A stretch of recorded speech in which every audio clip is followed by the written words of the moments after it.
کتنی بڑی بات ارشاد فرمائی، فرمایا لا تقنطوا من رحمت اللہ، تم نے میری رحمت سے نا امید نہیں ہونا۔ اللہ کی رحمت سے نا مالک کیا ملے گا؟ فرمایا ان اللہ یغفر الذنوب جمیعا، اللہ سارے گناہ معاف فرما دے گا۔ تو جن لوگوں کو اللہ کی رحمت پر نبی کریم علیہ السلام تشریف فرما ہے، امام غزالی نے لکھا ایک بدو آ گیا، دیہاتی سادہ آدمی، سادے بندے بھی سادے ہوتے ہیں، ان کا بھی اپنا طرز زندگی ہوتا ہے۔ تو بدو آ گیا، سادہ آدمی تھا، آتے ہی السلام علیکم لے کے نا تو کوئی بات ہی نہیں کی، سیدھا سیدھا ہی کہتا یا رسول اللہ صلی اللہ علیہ وسلم یہ بتائیں قیامت کے دن حساب کس نے لینا ہے؟ حضور فرمانے لگے بھائی یہ تو بڑی صاف سی اور مختصر سی اور سادہ سی بات ہے، حساب تو اللہ تعالیٰ نے لینا ہے۔ اب اس نے جو لفظ کہے اللہ کے حبیب کی آنکھوں میں آنسو آ گئے، کہنے لگے اگر اللہ نے حساب لینا ہے پھر انشاءاللہ کرم ہی ہوگا۔ تو حضور فرمانے لگے تمہیں یہ امید کس طرح ہے؟ تو عرض کرنے لگے یا رسول اللہ کریم جب غالب آتا ہے تو معاف ہی کرتا ہے۔ جب کریم کا غلبہ ہوتا ہے نا، کریم بندہ جب کسی پہ قبضہ کر لے تو پھر معاف کرتا ہے، تو اللہ تو سب سے بڑا مہربان ہے۔ وہ بات کی اور اگلا جملہ ہی کوئی نہیں کہا، وہ چلے گئے۔ تو حضور علیہ السلام نے اب اس بات پر رزلٹ دیا، فرمانے لگے کریم محبوب بندہ سادہ تھا، بات بہت بڑی کر گیا ہے، بڑی بات کر گیا، سادہ آدمی۔ میرے عزیز، اللہ کی رحمت پر جن لوگوں کو امید ہو، انہیں موت سے ڈر اور پھر جن کو محبوب کی ملاقات کا شوق ہو نا، ہم نے جان دے دی وعدہ دیدار پر، ہم سے وعدہ کیا گیا تھا کہ تم مرو گے نا تو تمہیں دیدار ملے گا، تو ہم نے جان ہی دے دی وعدہ دیدار پر، جان ہی دے دی وعدہ دیدار پر۔ اور پھر فرماتے ہیں نقد اپنا دام ہو ہی جائے گا، فرماتے ہیں ہم نے جان دی ہے اس وعدے پر کہ وہ ملے گا، تو امید ہے کہ یہ سودا ادھار نہیں۔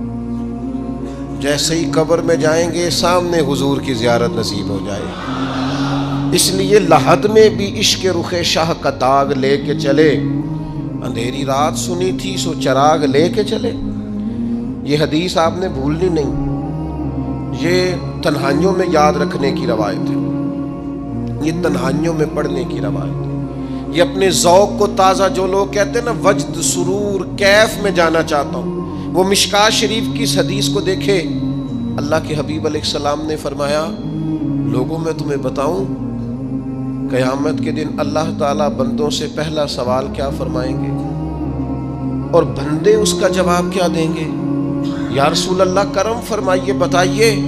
تو کریم فرمانے لگے اللہ تعالیٰ قیامت کے دن بندوں سے سب سے پہلا سوال، اگرچہ بعض اور احادیث میں اور سوالات بھی آئے ہیں قیامت میں جو سب سے پہلے ہوں گے، لیکن اس حدیث میں یہ والا سوال حضور نے بیان فرمایا۔ حضور فرمانے لگے اللہ قیامت کے دن اپنے بندوں سے سب سے پہلا سوال یہ فرمائے گا کیا تم میری ملاقات کو پسند کرتے تھے؟ اوئے ہوئے ہوئے، کیا تمہارا ملنے کو جی چاہتا تھا؟ کبھی اے حقیقت منتظر نظر آ نہ لباس مجاز۔ اقبال کہتے ہیں تیرے کرم اتنے ہیں دل کرتا ہے تجھے دیکھیں، کبھی کبھی اے حقیقت منتظر نظر آ نہ لباس مجاز میں، لاکھوں سجدے تڑپ رہے ہیں میری جبین نیاز میں، تمہارا دل کرتا تھا مجھ سے ملنے کو؟ حضور فرماتے بندے عرض کریں گے مالک بڑا دل کرتا تھا۔ تو پھر اللہ فرمائیں گے یہ گفتگو کی معنویت تو دیکھو یار، اس کا حسن تو دیکھو۔ اللہ پھر پوچھیں گے کیوں دل کرتا تھا تمہارا؟ دل کرتا تھا تو کیوں کرتا تھا؟ عرض کریں گے مالک اس لیے کہ ہمیں امید تھی کہ تو معاف بھی کر دے گا، رحمت بھی فرمائے گا، اس معافی کی امید پر دل کرتا تھا تو ملے۔ حضور فرماتے ہیں پھر رب فرمائے گا مجھ پر واجب ہے، میں نے اپنے کرم سے واجب کر لیا ہے کہ آج تمہیں جنت عطا کروں گا۔ یہ جو ملاقات ہے نا، ملاقات کہ وہ ملیں گے، ان سے ملاقات ہوگی۔ عمر بیت گئی نا نام جپتے، عمر بیت گئی نا تذکرہ کرتے، ہم سے بھی لوگ پوچھتے ہیں کیا کمائی کی، کیا زندگی میں حاصل کیا، تو ہم کہتے ہیں شرق سے غرب تک ملک کے ایک کونے سے لے کر دوسرے کونے تک مدینے والے کی بات کی، حضور کا ذکر کیا ہے۔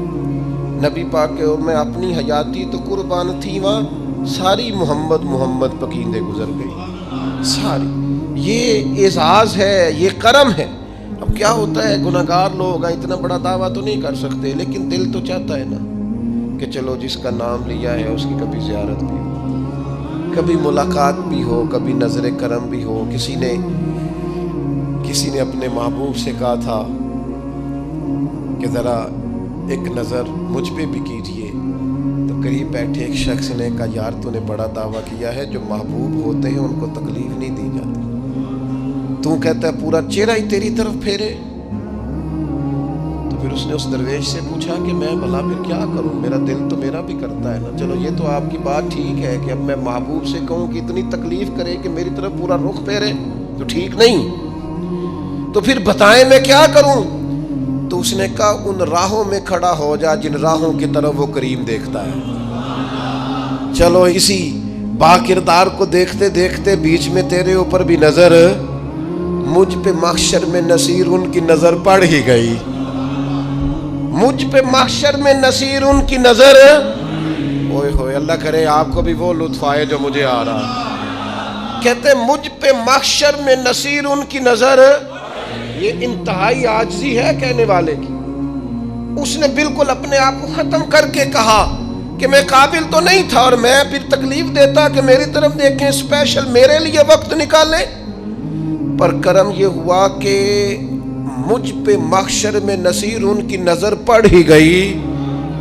کہنے والے اسے کہتے ہیں خدا کا کرنا، کہنے والے اسے کہتے ہیں خدا کا کرنا۔ اللہ نے کیا کہ نظر مجھ پر پڑ ہی گئی، اور جب پھر پڑ گئی تو تیری ایک نظر کا کمال ہے اور میری زندگی کا سوال ہے۔ بس جب پڑ گئی تو سو پھر پڑ گئی۔ موت سے وہ بندہ کبھی نہیں ڈرتا جسے ملاقات کا شوق ہو۔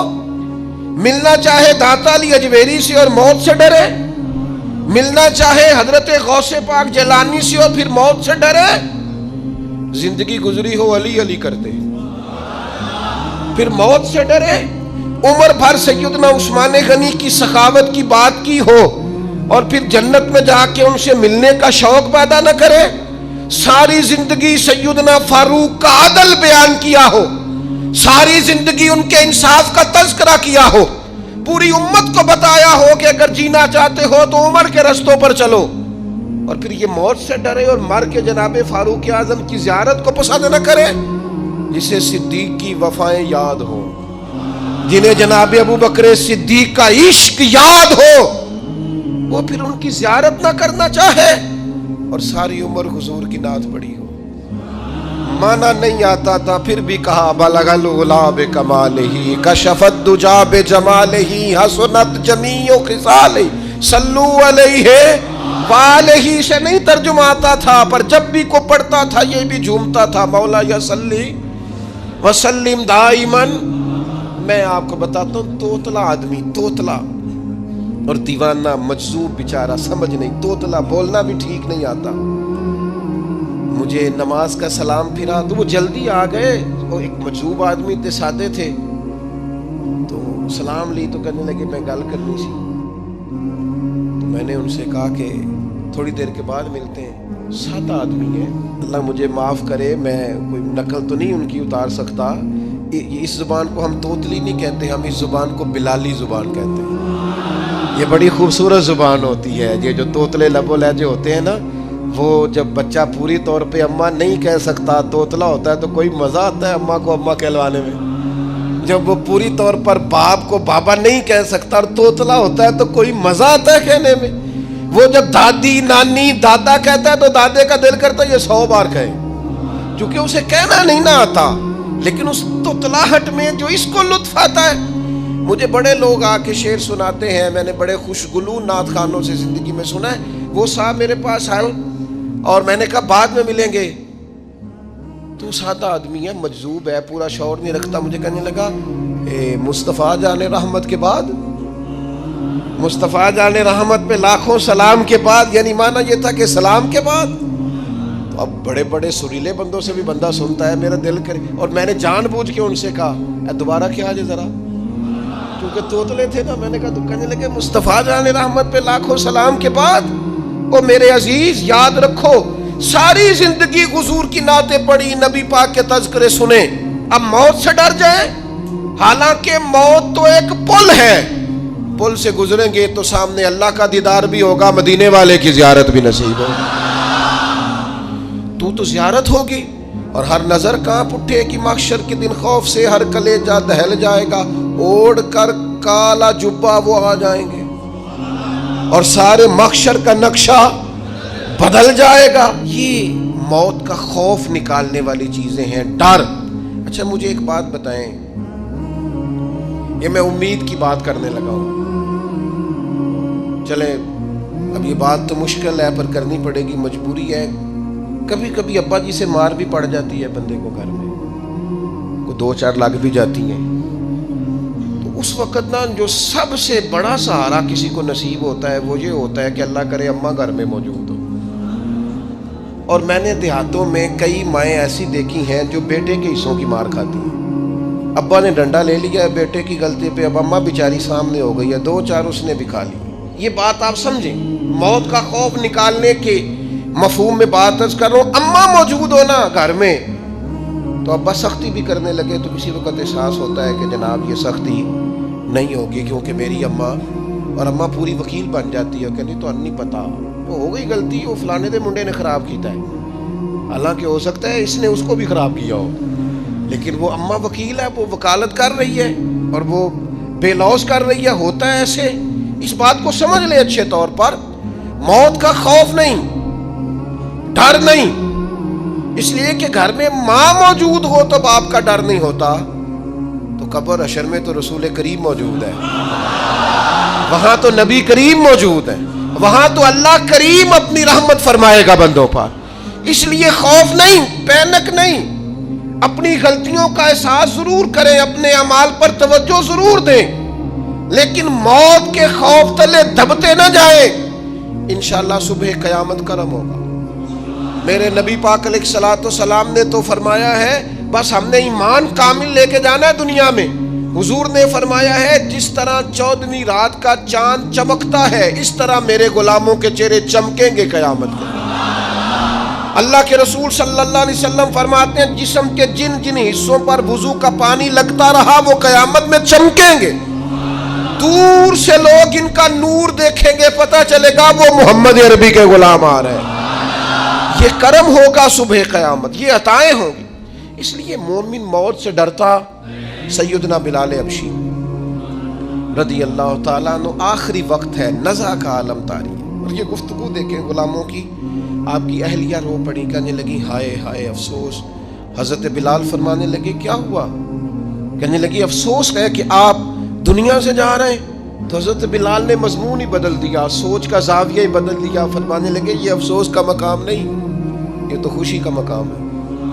اس لیے کہ میری آج آنکھیں بند ہوں گی، قبر میں کھلیں گی، مدینے والے محبوب سے بھی ملوں گا، حضور کے غلاموں سے بھی ملوں گا صلی اللہ تعالی علیہ وسلم. تو موت تو مقام مسرت ہے، اور اگر یہ مل جائے زندگی میں. ایک بدو ایمان لے آئے، ابن ماجہ میں موجود ہے. حضرت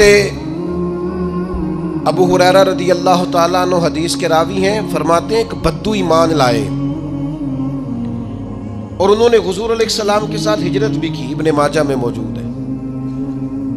تو نبی پاک علیہ السلام نے نا انہیں ایک صحابی کے ساتھ کر دیا. اب ان کے کام کاج میں مصروف ہو گئے ان کے ساتھ. تو حضور علیہ السلام نے نا ایک جگہ سے مال غنیمت آیا. تو طریقہ مبارکہ یہ تھا کہ مال غنیمت میں سب کو حصہ دیا جاتا تھا. اگرچہ وہ جہاد پہ نہیں گئے لیکن حضور نے انہیں بھی حصہ دیا. تو وہ صحابی تو رو پڑے، عرض کرنے لگے حضور میں اس کے لیے تو ایمان نہیں لایا تھا. حضور نے فرمایا پھر بتائیے، گرچہ حضور جانتے ہیں کس لیے لائے تھے. عرض کی حضور میں تو اس لیے ایمان لایا تھا کہ میں رب کی راہ میں لڑوں گا اور میں اپنی جان پیش کروں گا. میں شہادت کے لیے ایمان لایا تھا، مجھے یہ مال دولت نہیں چاہیے. تھوڑی ہی دیر گزری کہ ایک اور مارکے کا اعلان ہو گیا، جنگ کا اعلان ہو گیا. حضور نے فرمایا چلو. وہ گئے اور چند ہی لمحے گزرے کہ وہ میدان میں اترے اور پھر شہید ہو گئے. صحابہ کرام ان کی مقدس لاش مبارک کو اٹھا کے محبوب کے قدموں میں لائے تو نبی کریم نے کیا خوبصورت بات ارشاد فرمائی. حضور فرمانے لگے دیکھو اس نے اللہ کی تصدیق کی ہے تو رب نے بھی اس کی تصدیق فرما دی. اور پھر یہ دو جملے محبوب کہتے کہتے اٹھے اور پھر حضور نے اپنا جبہ مبارک اتارا اور اتار کے فرمایا اس بندے کو نہ اس جبے میں کفن دے دو, اس میں اسے کفن دو, اس لیے کہ تو شہادت کے لیے ایمان لایا, موت کی آنکھوں میں آنکھیں ڈال کے جیا, اپنی زندگی کمزور نہ گزاری. مسلمانوں پہ کافر کا رعب طاری ہو گیا ہے. ایک تو ہوتا ہے نا کہ کوئی مدد کرنا, کوئی آگے بڑھنا, فلسطین کا نام تک نہیں لے رہے حکمران زبان سے, ذکر تک نہیں کر رہے, چینل ذکر نہیں کر رہے. اتنا رعب, اتنا کفر کا خوف, صرف اس لیے کہ ہمیں موت کا ڈر ہے. مر جائیں گے تو بستر پہ نہیں مریں گے, بیماریوں سے نہیں مر جاتے لوگ. خدا کے بندو اپنی زندگی میں اتنا خوف اگر موت کا پیدا کر لو گے. حضرت سعید ابن جبیر رضی اللہ تعالیٰ عنہ بہت بڑے فقیہ تھے. حجاج بن یوسف نے بلایا اور کہنے لگا میں تمہیں موت دینے لگا ہوں, مار دوں گا تمہیں. بڑا ظالم آدمی تھا, بڑے لوگ اس نے قتل کیے تھے. حضرت سعید رضی اللہ تعالیٰ عنہ مسکرا پڑے اور غصے میں آیا, کہنے لگا کیوں ہنستے ہو؟ فرمانے لگے تو بڑا بیوقوف ہے, تجھے کس نے کہا زندگی اور موت تیرے ہاتھ میں, یہ تو تب آئے گی جب میرا رب چاہے گا. کہنے لگا لے جاؤ ان کو اور جا کے قتل کر دو. تو وہ جب جلاد لے جا رہے تھے تو آپ اور کھل کے مسکرائے, ہنسے. یہ آپ کی طاقت ہے کہ موت کو دیکھ کے مسکراہٹ ہو, لبوں پہ تبسم رقصہ ہو, مسکرائے. جب آپ مسکرا رہے تھے تو اس کو اور غصہ آیا, واپس بلایا. کہنے لگا مسکراتے کیوں ہو؟ فرمانے لگے تیری جرت پہ مسکرا رہا ہوں اور اس بات پہ مسکرا رہا ہوں کہ رب کتنا بے نیاز ہے, تیرے جیسے لوگوں کو بھی مہلت دے رکھی ہے. کتنا بے نیاز ہے, تیرے جیسے لوگوں کو مہلت. اور غصے, کہنے لگا میرے سامنے قتل کرو. حضرت سعید ابن جبیر رضی اللہ تعالیٰ عنہ نے منہ کعبے کی طرف کر کے پڑھنا شروع کیا, انی وجہت وجہی للذی فطر السماوات والارض حنیفا وما انا من المشرکین. آپ یہ پڑھ رہے تھے تو کہنے لگا اس کا منہ کعبے سے پھیر دو.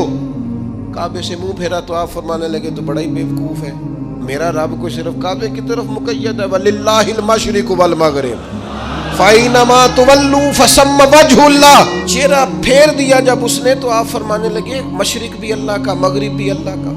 اور اللہ فرماتا ہے تم جدھر بھی منہ کرو ادھر ہی اللہ کی رحمت ہے. یہ پڑھا تو اب اس نے لٹایا, اور جب وہ آپ کو قتل کر رہا تھا تو حضرت سعید ابن جبیر کی ایک زوردار آواز گونجی. فرمایا یاد رکھنا مجھے اسی طرح قتل کرنا جس طرح تم خود قیامت میں قتل ہونا پسند کرتے ہو. میرا آخرت پر یقین کامل ہے, محشر میں عدالت لگے گی, میں تمہیں قتل کروں گا میں. حضرت سعید ابن جبیر کی وہ جرت تھی کہ دربار سارا لرز گیا حجاج کا. حضرت سعید ابن جبیر رضی اللہ تعالیٰ عنہ کہنے لگے اللہ اسے میرے بعد کسی پر مسلط نہ کرنا, میرا قتل آخری ہو, میرے بعد نہ ہو. ڈر گئے لوگ, سہم گئے. اور وہ جو جلاد آپ کو قتل کر رہا تھا اس کے بھی ہاتھ کانپ رہے تھے. اتنی جرت, موت کا ایک منٹ کے لیے خوف نہیں. حضرت سعید ابن جبیر رضی اللہ تعالیٰ عنہ شہید ہو گئے تو اتنا خون نکلا, اتنا خون نکلا, اتنا خون نکلا, خون بند ہی نہیں ہو رہا. ایک طبیب بیٹھا تھا, ہانپتے کانپتے ڈرے ہوئے سہمے ہوئے. حجاج کہنے لگا اسے اتنا خون؟ تو کہنے لگا بادشاہ میں نے سالوں مریض دیکھے ہیں, اس کو پتہ چل جائے نا مرنے والا ہوں وہ تو اتنا خوف میں آتا ہے, پہلے ہی اس کا سارا خون جم جاتا ہے اور سکڑ جاتا ہے اور اس کا خون جل جاتا ہے. یہ جو بندہ تم نے شہید کیا ہے نا اس میں ایک رتی برابر بھی موت کا خوف نہیں, موت کے خوف سے بے نیاز تھا, اتنا خون نکلا. حضرت سعید ابن جبیر شہید ہوئے اسی دن حجاج کے پیٹ میں درد شروع ہوا. صرف 15 دن حجاج بعد میں زندہ رہا ہے, 15 دن, اور ساری رات تڑپتا تھا, کہتا تھا مجھے خواب میں آ کے پیروں سے گھسیٹتے ہیں. حضرت سعید ابن جبیر چلاتا تڑپتا 15 دنوں کے اندر. طبیبوں نے کہا تیرا جو مرض ہے یہ کوئی آسمانی عذاب ہے. میرے عزیز موت سے ڈرے نہیں بلکہ جو ظالم ہو ان کو ڈرا دیں, یہ مومن کی شان ہے. اپنی زندگی کے اندر سے موت کا خوف نکال دیں، تاکہ زندگی کے جو دن ہیں وہ جیے تو جا سکیں، وہ انسان مضبوطی سے وقت سے گزار سکے۔ حضرت علی شیر خدا رضی اللہ تعالیٰ عنہ نا وہ جیکٹ نہیں پہنتے تھے جنگی، جو کمر پہ پیچھے لوگ پہنتے تھے نا، تلوار کوئی مارے تو زخم نہ ہو۔ تو کسی نے مولا علی شیر خدا رضی اللہ تعالیٰ عنہ سے فرمایا پشت پر آپ وہ جیکٹ نہیں پہنتے لوہے کی؟ آپ فرمانے لگے پشت تو دکھانی نہیں تو کہنے لگے موت سے ڈر نہیں آتا؟ فرمایا بالکل بھی نہیں، اور فرمایا مجھے بالکل ڈر نہیں آتا کہ میں موت پر آ گروں یا موت میرے اوپر جا گرے۔ ہم تو شہادت حضرت خالد بن ولید رضی اللہ تعالیٰ عنہ ایک دن نوجوانوں کو خطاب کرتے کرتے کہنے لگے موت سے کبھی نہ ڈرنا، میں نے ساری زندگی جنگوں میں گزاری ہے، میرے وجود پر ایک ذرہ بھی جسم کا حصہ ایسا نہیں جس پر زخم نہ ہو۔ اور جو کہتے کہتے رو پڑے، فرمانے لگے یہ بات کرتے کرتے رو پڑے، فرمانے لگے دیکھ لو زندگی ساری میدانوں میں گزاری ہے، لیکن شہادت اللہ تعالیٰ نے میرے لیے وہاں نہیں لکھی تھی، یہاں اللہ تعالیٰ نے اپنی رحمت کے لیے موت میرے لیے لکھی تھی۔ تو یہ تو اللہ کا کرم ہے۔ قریب ایک بزرگ صحابی اور بیٹھے تھے، فرمانے لگے آپ کی نیت شہادت کی تھی، انشاءاللہ آپ قیامت میں شہیدوں میں ہی کھڑے کیے جائیں گے۔ تو میرے عزیز خوف نہیں موت کا۔ آخر میں 2-3 گزارشات عرض کرنی ہے۔ ایک تو میری آپ سے گزارش ہے، جنہوں نے ابھی تک قرآن مجید کی تلاوت شروع نہیں کی، وہ ابھی سے آج سے 10 منٹ ٹائم ہو تو مسجد میں بیٹھ کے ایک رکوع پڑھ کے جائیں، قرآن مجید نہیں چھوڑنا۔ رمضان کا تعارف یہ ہے کہ شہر رمضان الذی انزل فیہ القرآن، تو قرآن مجید سے دلچسپی۔ دوسری میری گزارش ہے راشن بانٹنے والوں سے بھی کہ مہربانی کریں لائنوں میں لگانا چھوڑ دیں، اور لینے والوں سے بھی میری عرض ہے کہ اللہ تعالیٰ سارا سال عطا کرتا ہے، 3-4 ہزار کے لیے کیوں اپنے آپ کو آپ تکلیف میں ڈالتے ہیں؟ سارا سال اللہ دیتا ہے۔ اور پھر میری آپ سے یہ بھی اپیل ہوگی کہ طبیعتوں میں حلم پیدا کریں، بردباری پیدا کریں، یہ بڑی ضروری چیز ہے۔ مثبت سوچیں لائیں، روزہ ہماری تربیت کرتا ہے۔ اور پھر آپ سے یہ بھی اپیل کروں گا رمضان شریف کی مقدس گھڑیوں میں صرف اپنے لیے نہیں سوچے، امت کے لیے سوچیں، بالخصوص فلسطین کے مسلمانوں کے لیے کم از کم دعا مومن کا ہتھیار ہے، وہ تو جم کے کریں اللہ کے حضور۔